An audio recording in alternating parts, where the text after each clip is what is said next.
Your network is your net worth. Let's assume that's true. Suddenly, who you know becomes a hell of a lot more important because depending upon who you know means more money in your pocket.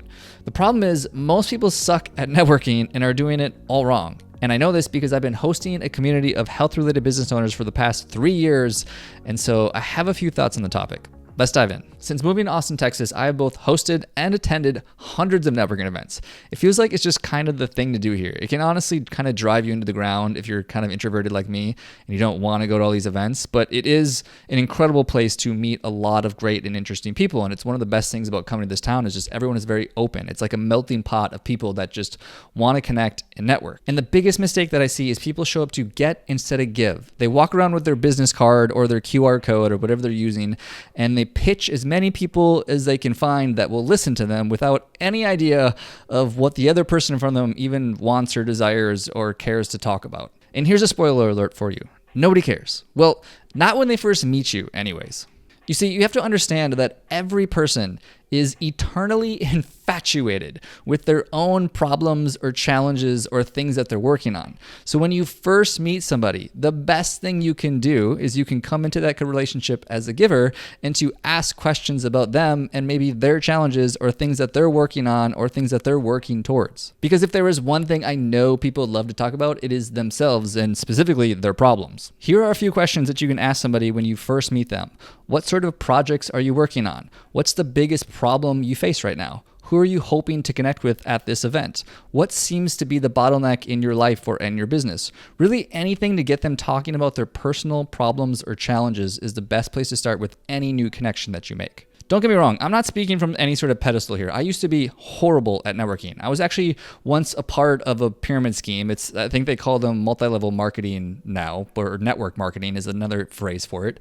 But really, what my mentors or coaches basically told me to do is to start as many conversations as I can with as many people as possible and really just kind of pitch them on our products or services to get them to buy so that obviously the people above me in my pyramid scheme could make more money. And it is a horrible way to network. It is the most cringeworthy thing of all time, and it just makes everybody feel icky, from me to the person that I'm talking with to having any chance of a long-term relationship with this person is just almost non-existent when you go into it with that approach. And so if I could go back to my younger self and give myself advice, I would tell myself to listen more than you talk. You see, the first step is to ask good questions, but then the second step is to actually listen. Here are some of the things that you should be listening for when somebody is talking. Who can I connect them with? What skills do I have to offer them? Can I trade services with this person? What resources do they need in this moment? First we ask, then we listen. After you do those first two things, here's where the real magic happens. I can't tell you when, I can't tell you how, I can't tell you what it will look like, but I can promise you, when you give to a relationship, that it will come back to you. And not only will it come back to you, it'll come back to you greater than you could have ever imagined. I'll never forget the first time this happened to me. I just recently moved to Austin, Texas, and I was getting connected with the entrepreneurship community. And I met a guy through that community, and we just hit it off for whatever reason. And I decided to take him out to get ramen at a Ramen Tatsuya, I believe is the name of the restaurant. Amazing ramen. If you happen to be in town, definitely check them out. But got together, had a conversation, just chatted, no agenda, nothing other than just wanting to connect with this person and have a genuine conversation. A few weeks go by, and all of a sudden he pinged me randomly and he goes, hey, South by Southwest, which is a big conference here in town, they're looking for people to help with part of their podcast crew, because he knew that I had a podcast show just from talking to him.